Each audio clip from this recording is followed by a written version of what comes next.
You're listening to an IOE podcast from the UCL Institute of Education, powered by UCL Minds. Vivian Hill is an educational psychologist and program director of the IOE's Educational Psychology Doctorate program.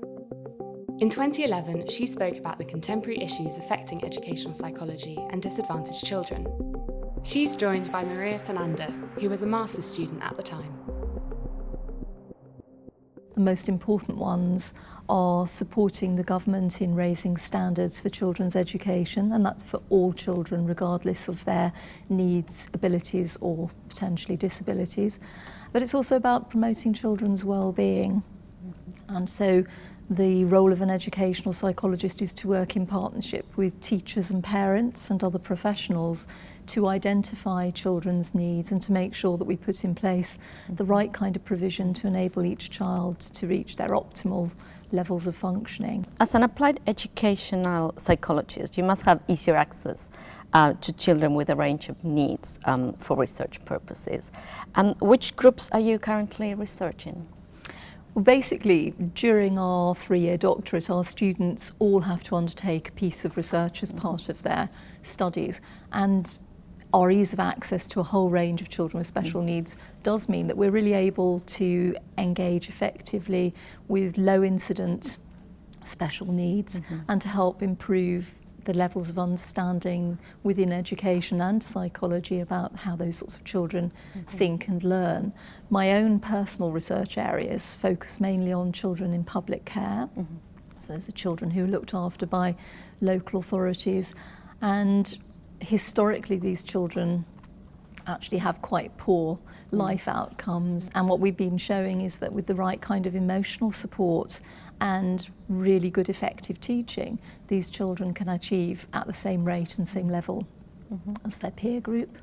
Well, I'm also currently doing some research with children who have autistic spectrum condition and really looking at their social and emotional development and particularly focusing on issues around their friendship development, their sense of themselves, how they cope with transitions between primary and secondary school, and really looking at the kind of support that needs to be in place within schools to help these children cope better in an inclusive learning environment. Similarly, I'm interested in children who are at the more severe end of the disability spectrum, so children who have profound, multiple, complex learning needs. These children who potentially may not be able to speak or to actually represent their own views and feelings, and thinking about how do we make judgments when such children are in situations where they may have been exposed to abuse or neglect, so making sense of their behaviour, and also looking at self-injurious behaviour within that population. Increasingly, we're beginning to recognise that that sort of behaviour may be more of a reflection of underlying unmet medical needs than necessarily a behavioural problem per se.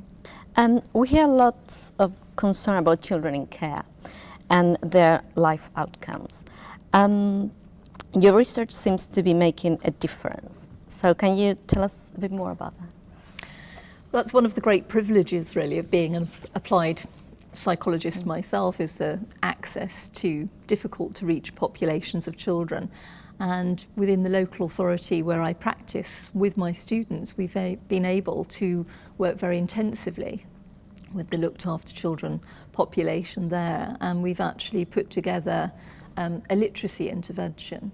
What we wanted to do was to see if we could work in a proactive and preventative way, so getting to the children and allowing them to engage more effectively in education early on. One piece of research has consistently highlighted that if these children are literate, they can engage educationally and have much better life outcomes.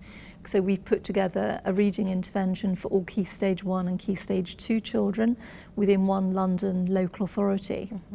And we've actually been running this programme now for a number of years, and it has pretty much eradicated illiteracy with this group, but it's also led to a significant reduction in the number of children who are excluded from school. So we're seeing that if you put an investment in early on, you can actually eradicate some of those negative social outcomes for these children.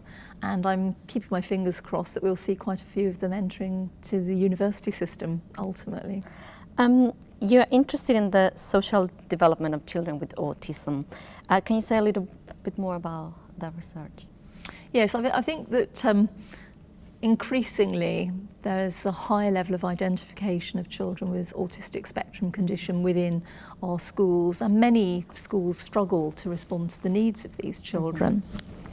And it seems to me that we have a very limited understanding of how much social awareness these young people have and the sorts of support that they might need to build friendships and to become integral parts of the classroom.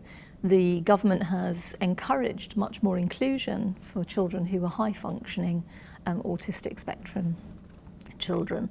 And what we've uncovered is that whilst there might be a high level of interest in individual education plans focusing on their learning needs, historically their social and emotional needs have been much neglected. And this has led to many of these children having quite serious anxiety states and emotional and behavioural difficulties in the school context.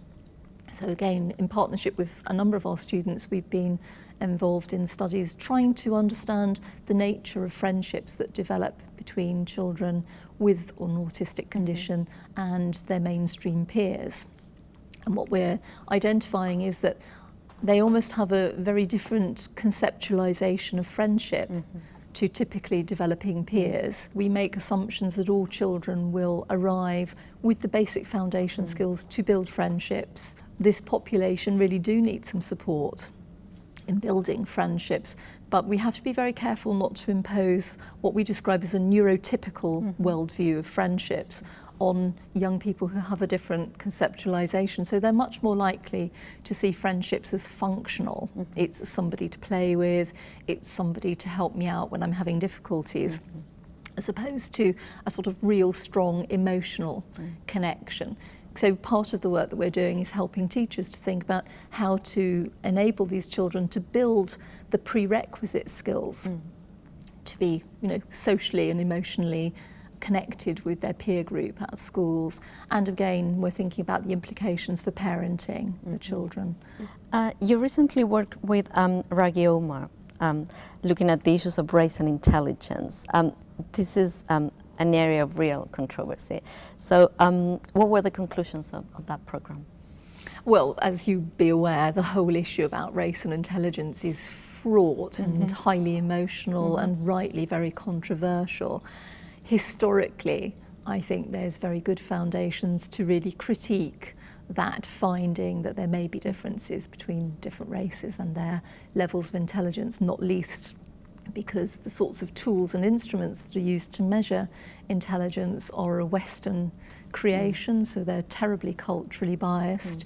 And I think most contemporary psychologists would say that they're based on century-old theories and models of intelligence. So there's kind of fundamental flaw with the tools that are being used to measure those abilities. And as I say, they're culturally insensitive. What the documentary with Raghi Omar did was really look at different societies and different cultures and to look at the evidence base. And whilst there's some sort of neurobiological evidence of differences, not just between races, but actually between genders, all of which are very controversial and very difficult to pin down and quantify. But what they did find was by looking at, in America at Stanford University, they decided that they would use nothing more than standardized assessment scores to decide who came to study there.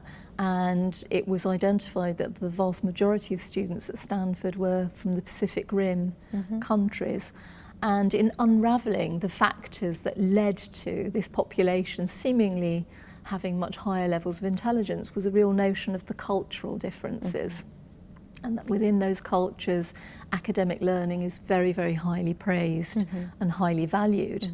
And that those students, when people watch them on the campus, outside of their sort of timetabled study time, they tend to form their own little study groups. And the whole notion of the value of learning in academia is much higher in that culture than in others. And I think that ultimately the conclusion was that there probably are minimal differences between genders and races. The factors that are really significant are culture. Thank you. Thank you very much. Thanks so much for downloading and listening to this IOE podcast. You can find more audio stories from the IOE on SoundCloud, Spotify, Apple Podcasts, Acast, and on your favourite podcasting platform. UCL Minds brings together the knowledge, insights and ideas of our community through a wide range of events and activities that are open to everyone.